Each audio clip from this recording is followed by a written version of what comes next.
in spite of my groaning. If only I knew where to find him, if only I could go to his dwelling. I would state my case before him and fill my mouth with arguments. I would find out what he would answer me and consider what he would say to me. Would he have vigorously opposed me? No, he would not press charges against me. There the upright can establish their innocence before him, and there I would be delivered forever from my judge. But if I go to the east, he is not there. If I go to the west, I do not find him. When he is at work in the north, I do not see him. When he turns to the south, I catch no glimpse of him. But he knows the way that I take. When he has tested me, I will come forth as gold. My feet have closely followed his steps.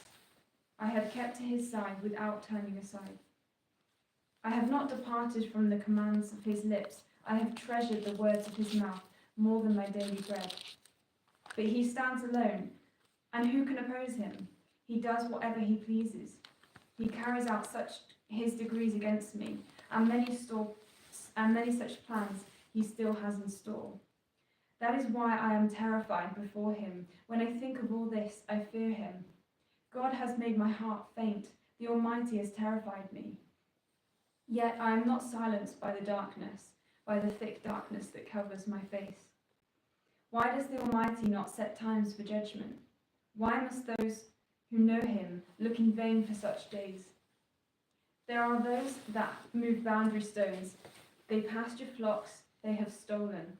They drive away the orphan's donkey and take the widow's ox in pledge. They thrust the needy from the path and force the poor of the land into hiding. Like wild donkeys in the desert, the poor go about their labor of foraging food. The wasteland provides food for their children. They gather fodder in the fields and glean the vineyards of the wicked. Lacking clothes, they spend the night naked.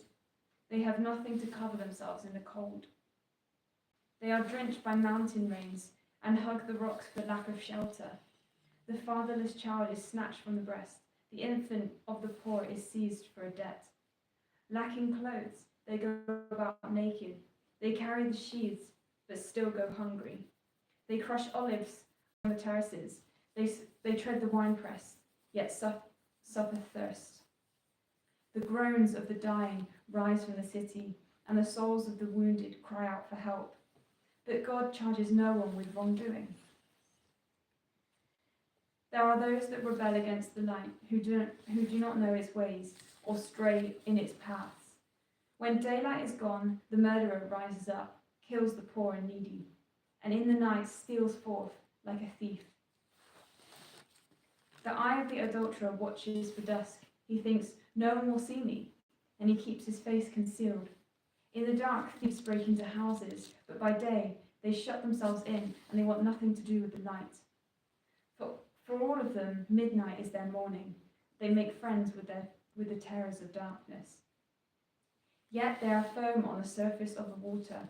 Their portion of land is cursed, so that no one goes to the vineyards. As heat and drought snatch away the melted snow, so the grave snatches away those who have sinned. The womb forgets them, the worm feasts on them. The wicked are no longer remembered, but are broken like a tree.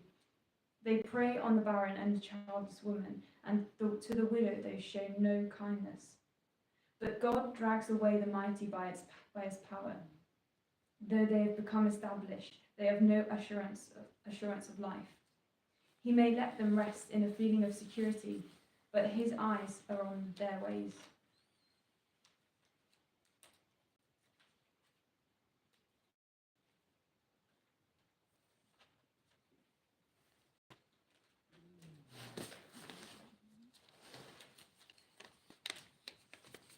For a little while they are exalted, but then they are gone. They are brought low and gathered up like all others, and they are cut off like heads of grain. If this is not so, who can prove me false and reduce my words to nothing?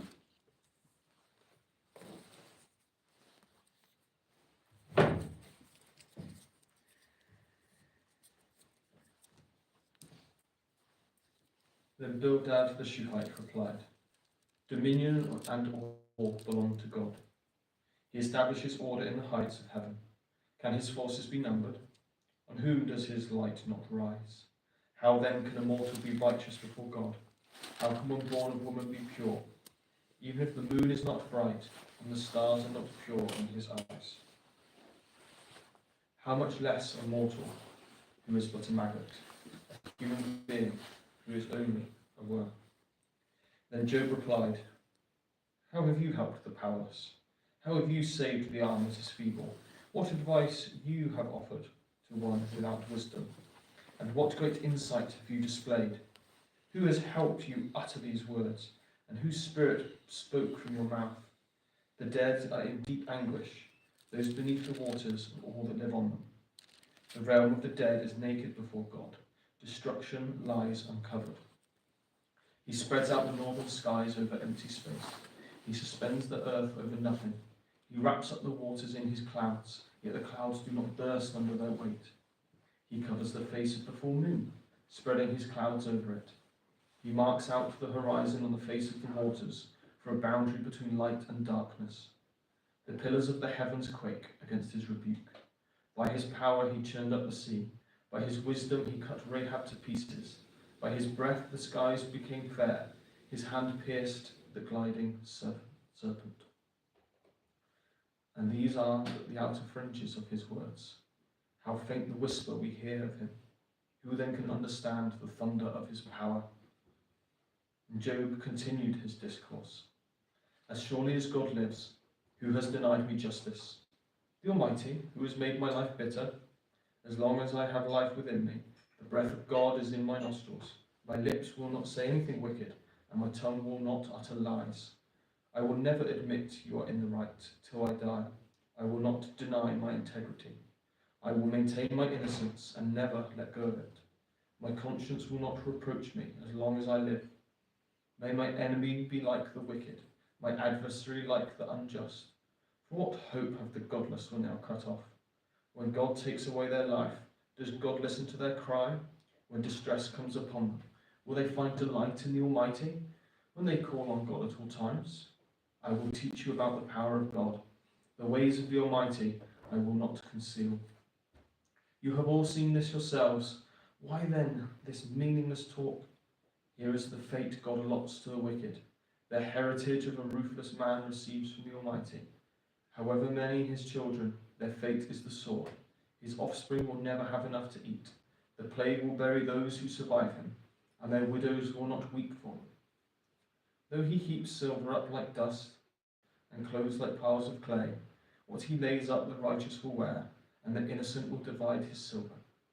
The house he builds is like a moth's cocoon, like a hut made by a watchman. He lies down wealthy, but will do so no more. When he opens his eyes, all is gone. Terrors overtake him like a flood.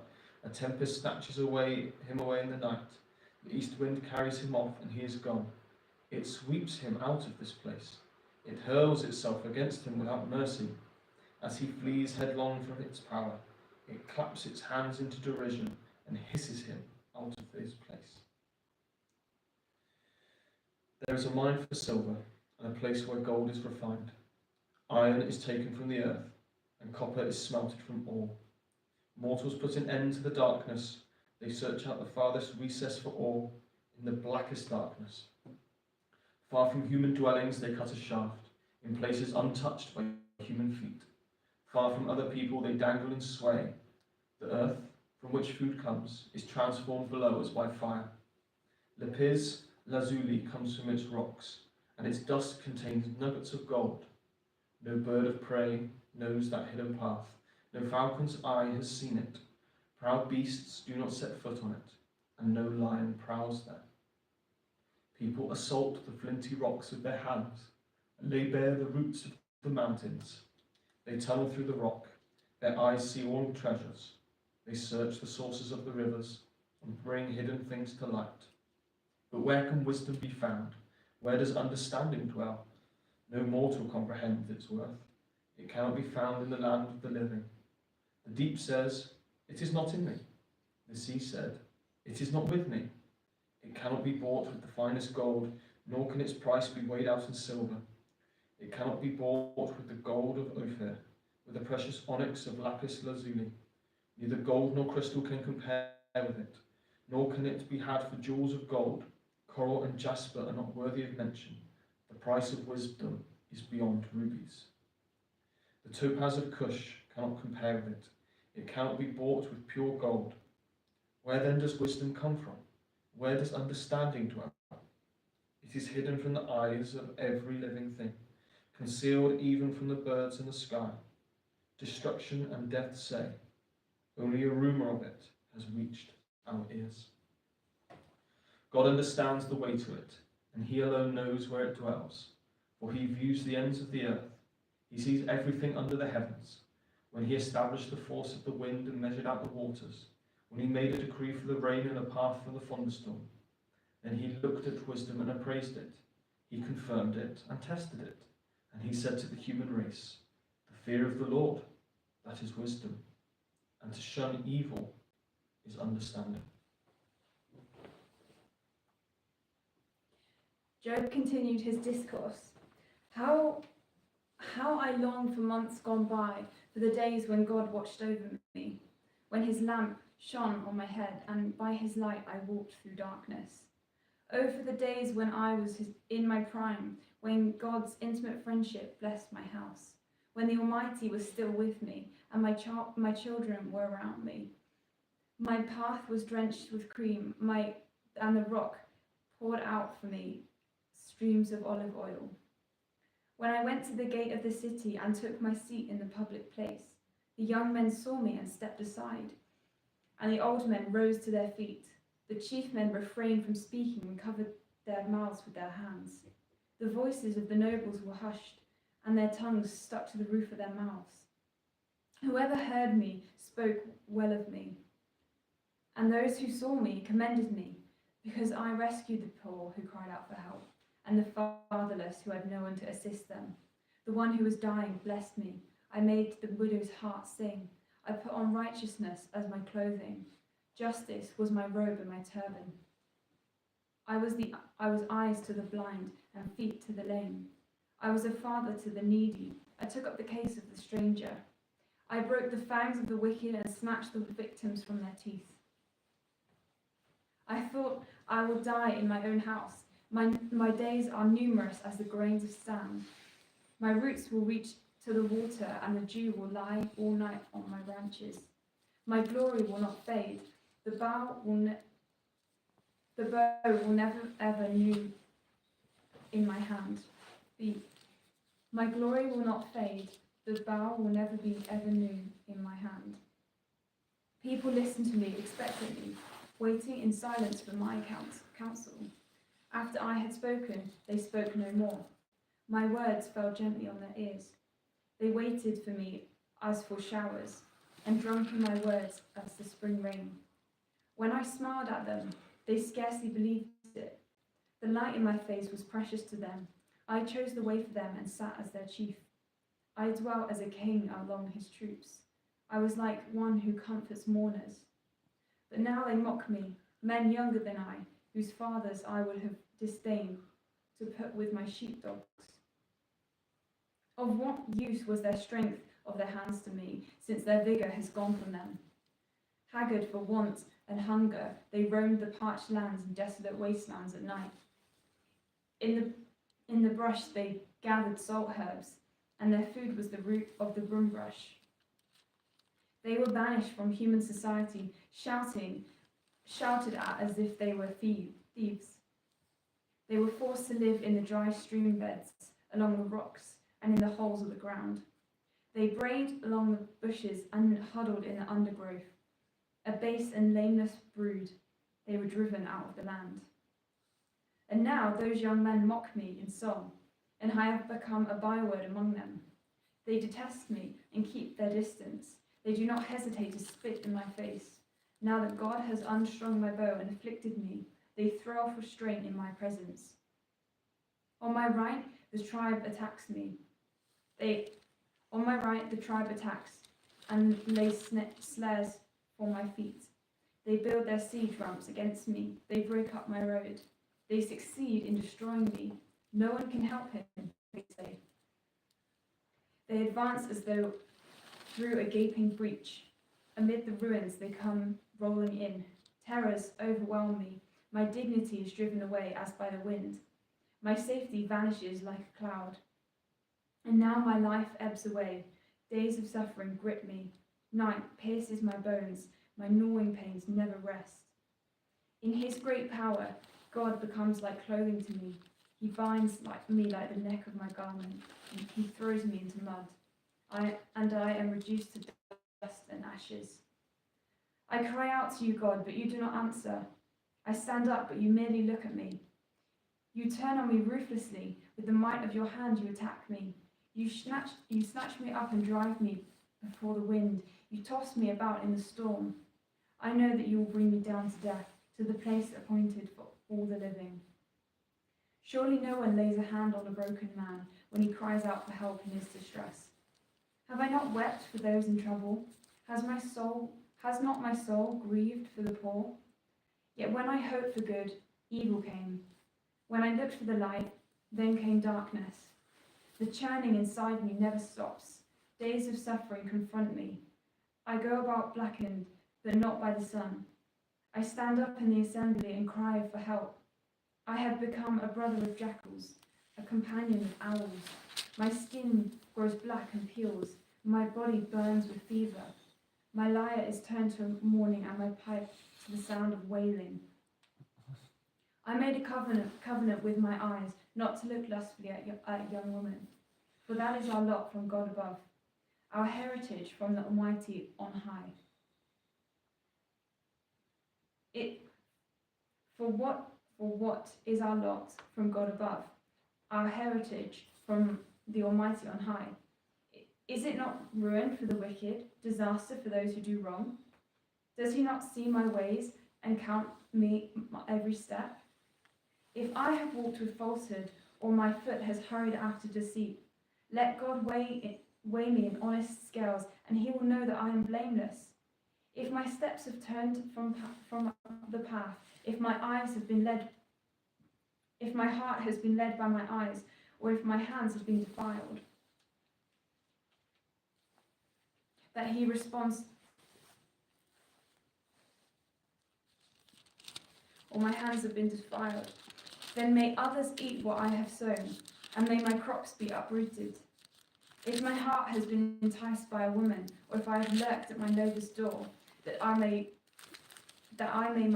my wife grind another man's grain, and may another man sleep with her.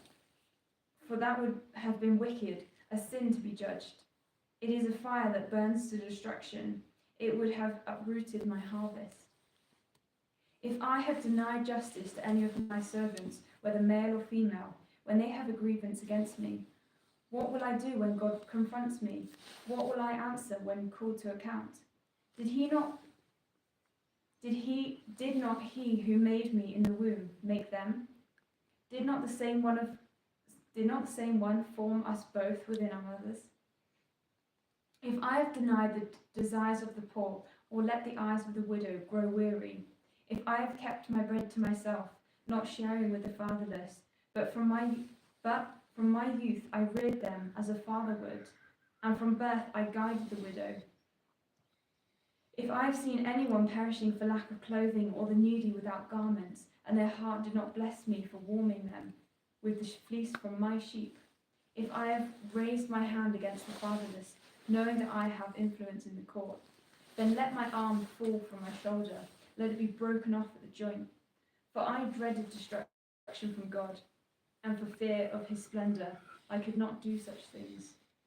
If I have put trust in gold, or said to pure gold, you are my security, if I have rejoiced over my great wealth, the fortune my hands have gained, if I have regarded the sun in its radiance, or the moon moving in its splendour, so that my heart was secretly enticed, and my hand offered them a kiss of homage, then those also would be sins to be judged, for I would have been unfaithful to God on high. If I have rejoiced at my enemy's misfortune, or gloated over the trouble that came to him, I have not allowed my mouth to sin by invoking a curse against their life. If I had said of my household, who have never said, Who has not been filled with Job's meat? But no stranger has come to spend the night in the street, for my door was always open to the traveller. If I have concealed my sin as people do, by hiding my guilt in my heart, because I so feared the crowd and dreaded the contempt of the clans, or that I kept silent and would not go outside. Oh, that I had someone to hear me! I sigh now my defence. Let the Almighty answer me. Let my accuser put his indictment in writing. Surely I would wear it on my shoulder. I would put it on like a crown. I would give him an account of my every step. I would present it to him as to a ruler.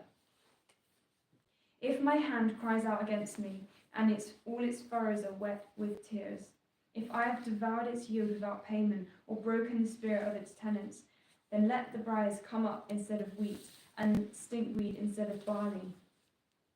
The words of Job are ended.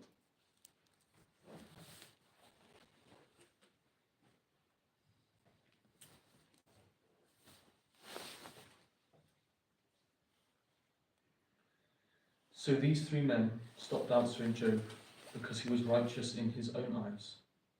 But Elihu, son of Barachel, the Buazite, of the family of Ram, became very angry with Job for justifying himself rather than God. He was also angry with the three friends because they had found no way to refute Job and yet had condemned him. Now Elihu had waited before speaking to Job because they were older than he. But when he saw that the three men had nothing more to say, his anger was aroused. So Elihu, son of Barachel, the Buzite, said, I am young in years, and you are old. That is why I was fearful, not daring to tell you what I know. I thought, age should speak, advanced years should teach wisdom, but it is the spirit in a person, the breath of the Almighty that gives them understanding. It is not only the old who are wise, not only the aged who understand what is right. Therefore I say, listen to me.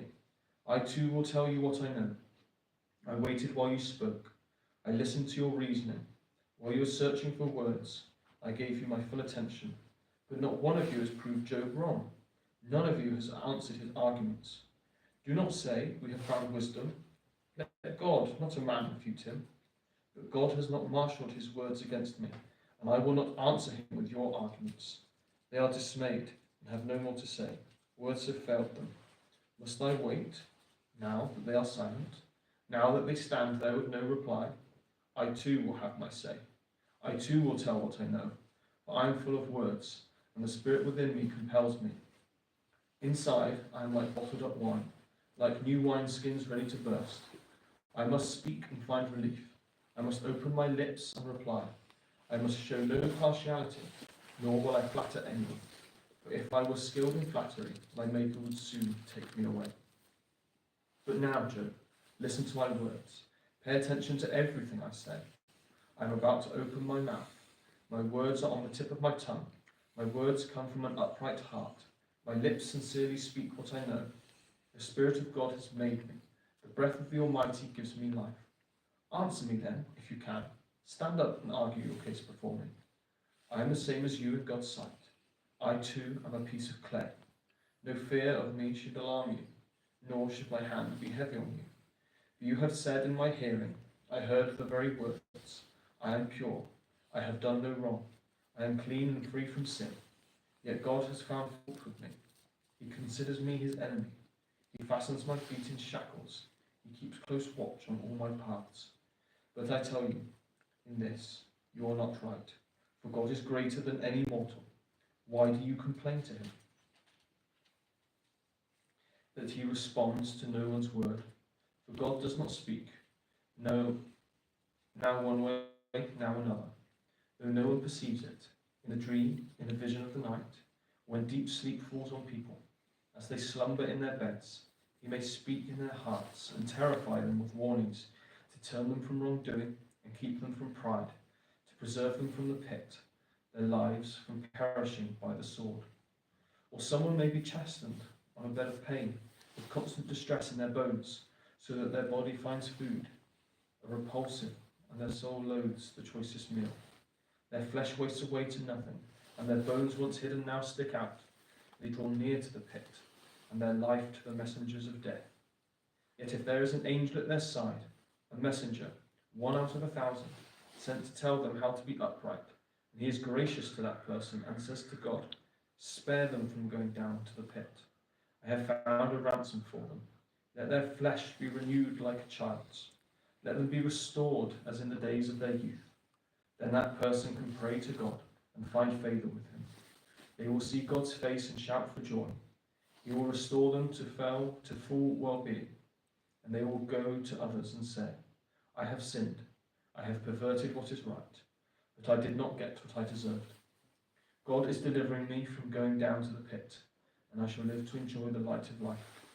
God does all these things to a person, twice, even 3 times, to turn them back from the pit, that the light of life may shine on them. Pay attention, Job, and listen to me. Be silent, and I will speak. If you have anything to say, answer me. Speak up, for I want to vindicate you. But if not, then listen to me. Be silent, and I will teach you some wisdom. Hear my words, you wise men. Listen to me, you men of learning. For the ear tests words, as the tongue tastes food. Let us discern for ourselves what is right. Let us learn together what is good. Job says, I am innocent, but God denies me justice. Although I am right, I am considered a liar. Although I am guiltless, his arrow inflicts an incurable wound. Is there anyone like Job, who drinks scorn like water? He keeps company with evildoers. He associates with the wicked. For he says there is no profit in trying to please God. So listen to me, you men of understanding. Far be it from God to do evil, from the Almighty to do wrong. He repays everyone for what they have done. He brings on them what their conduct deserves. It is unthinkable that God would do wrong, that the Almighty would pervert justice. Who appointed him over the earth? Who put him in charge of the whole world? If it were his intention, and he withdrew his spirit and breath, all humanity would perish together, and mankind would return to the dust. If you have understanding, hear this. Listen to what I say. Can someone who hates justice govern? Will you condemn the just and mighty one? Is he not the one who says to the kings, you are worthless, and to the nobles, you are wicked, who shows no partiality to princes, and does not favour the rich over the poor? For they are all the work of his hands. They die in an instant in the middle of the night. The people are shaken and they pass away. The mighty are removed without human hand. His eyes are on the ways of mortals. He sees their every step. There is no deep shadow, no utter darkness, where evildoers can hide. God has no need to examine people further, that they should come before him for judgment. Without inquiry, he shatters the mighty and sets up others in their place. Because he takes notes of their deeds, he overthrows them in the night, and they are crushed. He punishes them for their wickedness, where everyone can see them, because they turn from following him, and have no regard for any of his ways. They caused the cry of the poor to come before him, so that he heard the cry of the needy.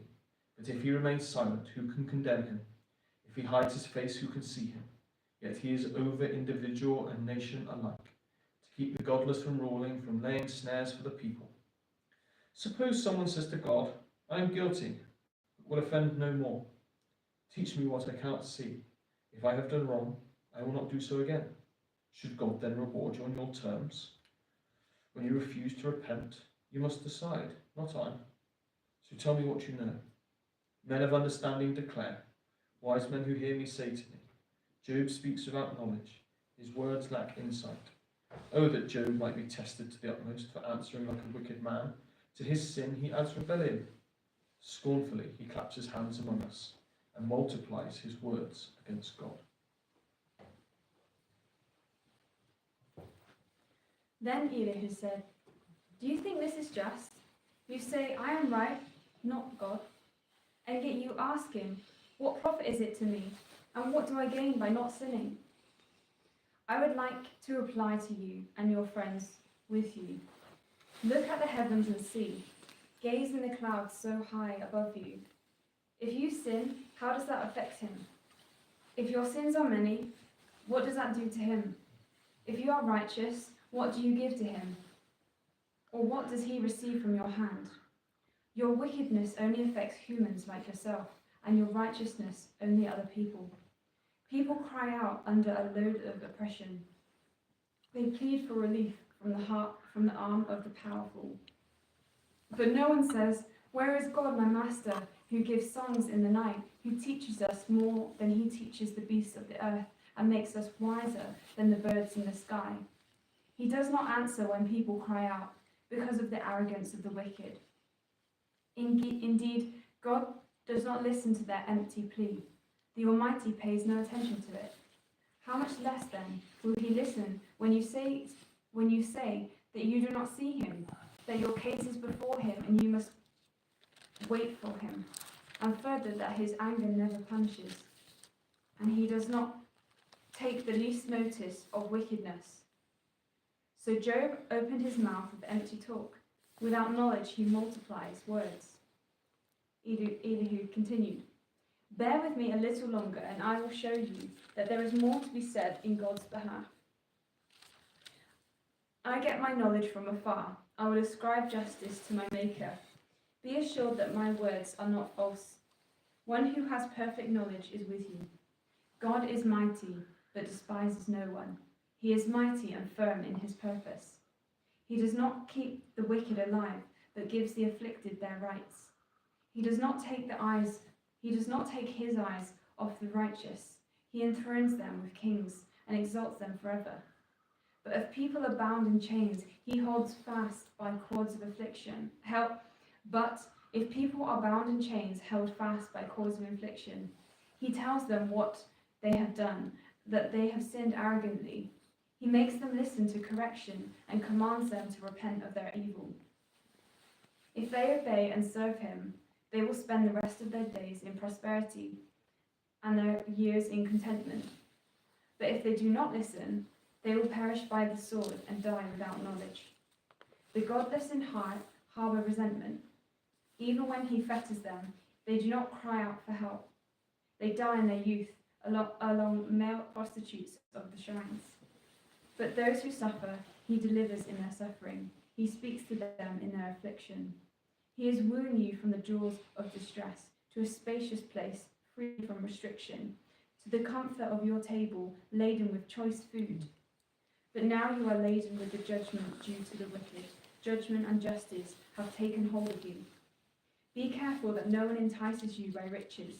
Do not let a large bribe turn you aside. Would your wealth, or even all of your mighty efforts, sustain you so that you would not be in distress? Do not long for the night to drag people away from their homes. Beware of turning to evil, which you seem to prefer to affliction. God is exalted in his power. Who is a teacher like him? Who has prescribed his ways for him, or said to him, "You have done wrong"? Remember to extol his work, which the people have praised in song. All humanity has seen it, mortals gaze on it from afar. How great is God, beyond our understanding. The number of his years is past finding out. He draws up the drops of water, which distills rain to the streams. The clouds pour down their moisture, and abundant showers fall on mankind. Who can understand how he spreads out the clouds, how he thunders from his pavilion? See how he scatters his lightning about him, bathing in the depths of the sea. This is the way he governs the nations and provides food in abundance. He fills his hands with lightning and commands it to strike its mark. His thunder announces the coming storm. Even the cattle make known its approach. At this my heart pounds and leaps from its place. Listen to the roar of his voice, to the rumbling that comes from his mouth. He unleashes the lightning beneath the whole heaven and sends it to the ends of the earth. After that comes the sound of his roar. He thunders with his majestic voice.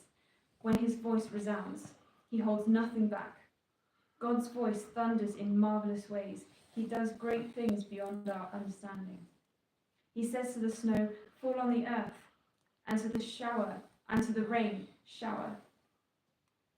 He says to the snow, "Fall on the earth," and to the rain shower, "Be a mighty downpour," so that everyone he has made may know his work. He stops all people from their labor. The animals take cover, they remain in their dens. The tempest comes out from its chamber, the cold from the driving winds. The breath of God produces ice, and the broad waters become frozen. He loads the clouds with moisture and scatters his lightning through them. At his direction they swirl around over the face of the whole earth to do whatever he commands them. He brings the clouds to punish people or to water his earth and show his love. Listen to this, Job. Stop and consider God's wonders. Do you know how God controls the clouds and makes his lightning flash? Do you know how the clouds hang poised, the wonders of him who has perfect knowledge? You who swelter in your clothes when the land lies hushed under the south wind. Can you join him in spreading out the skies, hard as a mirror of cast bronze? Tell us what we should say to him. We cannot draw up our case because of our darkness. Should he be told that I want to speak? Would anyone ask to be swallowed up? Now no one can look at the sun, bright as it is in the sky, after the wind has swept them clean. Out of the north he comes in golden splendor. God comes in awesome majesty. The Almighty is beyond our reach and exalted in power. In his justice and great righteousness he does not oppress. Therefore people revere him. For does he not have regard for all? Does he not have regard for all the wise in heart? Then the Lord spoke to Job out of the storm. He said, "Who is this that obscures my plans with words without knowledge? Brace yourself like a man. I will question you, and you should answer me. Where were you when I laid the earth's foundation? Tell me if you understand. Who marked off its dimensions? Surely you know. Who stretched a measuring line across it? On what were its footings set? Or who laid its cornerstone while the morning stars sang together and all the angels shouted for joy? Who shut up the sea behind doors, then it burst forth from the womb, when I made the clouds its garment and wrapped it in thick darkness, when I fixed limits for it and set its doors and bars in place? Then I said, this far you may come and no further. Here is where your proud waves halt. Have you ever given orders to the morning, or shown the dawn its place, that it might take the earth by the edges and shake the wicked out of it? The earth takes shape like clay under a seal. Its features stand out like those of a garment. The wicked are denied their light, and their upraised arm is broken. Have you journeyed to the springs of the sea, or walked in the recesses of the deep? Have the gates of death been shown to you? Have you seen the gates of the deepest darkness? Have you comprehended the vast expanses of the earth? Tell me if you know all this. What is the way to the abode of light, and where does darkness reside? Can you take them to their places? Do you know the paths to their dwellings? Surely you know, for you were already born. You have lived so many years. Have you entered the storehouses of snow, or seen the storehouses of the hail, for which I reserve for times of trouble, for days of war and battle? What is the way to this place where lightning is dispersed, or the place where the east winds are scattered over the earth? Who cuts a channel for the torrents of rain and a path for the thunderstorms, to water a land where no one lives, an uninhabited desert, to satisfy a desolate wasteland and make it sprout with grass? Does the rain have a father? Who fathers the drops of dew? From whose womb comes the ice? Who gives birth to the frost from the heavens? When the waters become hard as stone, when the surface of the deep is frozen, can you bind the chains of Pleiades? Can you loosen Orion's belt? Can you bring forth the constellations of their seasons, or lead out the bear with its cubs? Do you know the laws of the heavens? Can you set up God's dominion over the earth? Can you raise your voice to the clouds, or cover yourself with the flood of water? Do you send the lightning bolts on their way? Do they report to you, here we are? Who gives the ibis wisdom, or the rooster understanding?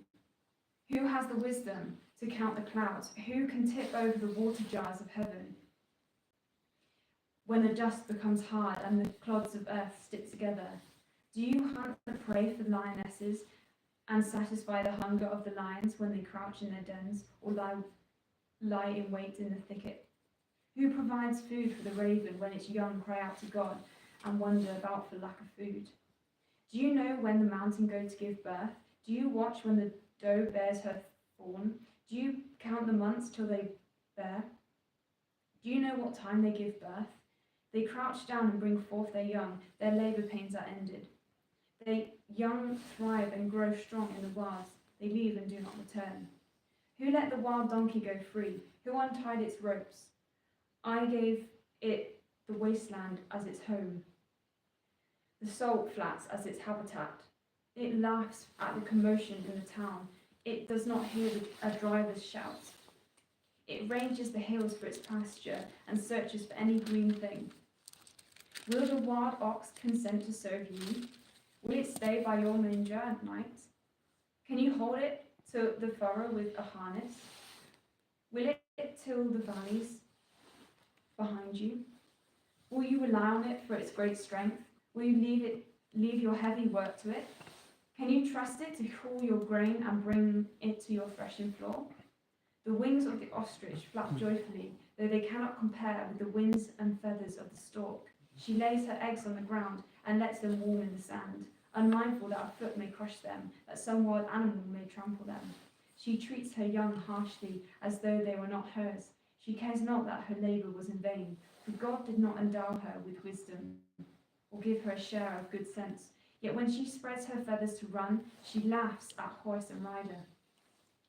Do you give the horse its strength, or clothe its neck with a flowing mane?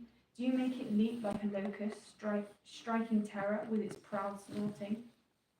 It paws fiercely, rejoicing in its strength, and charges into the fray. It laughs at fear, afraid of nothing, and it does not shy away from the sword. The quiver rattles against its side, along with the flashing spear and lance. In frenzied excitement, it eats up the ground. It cannot stand when the trumpet sounds. At the blast of the trumpet, it snorts, aha! It catches the scent of battle from afar, the shout of commanders and their battle cry. Does not the hawk take flight by your wisdom and spread its wings towards the south? Does the eagle soar at your command and bring its nest on high? It dwells on a cliff and stays there at night, a rocky crag as its stronghold. From there it looks for food. Its eyes detect it from afar. The young ones feast on blood, and there the slain, where the slain are, there it is.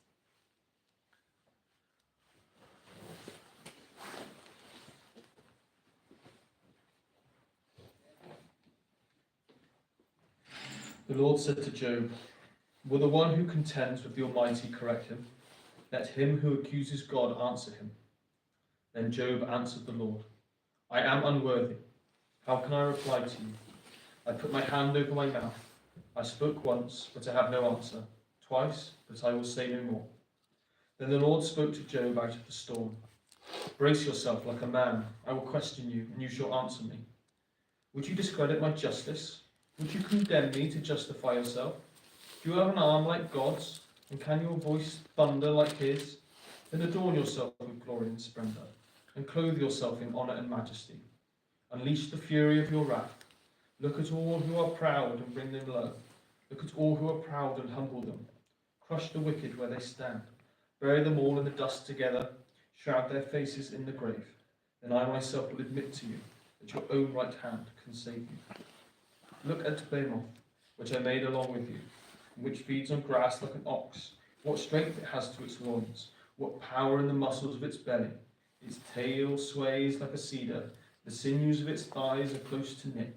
Its bones are tubes of bronze, its limbs like rods of iron.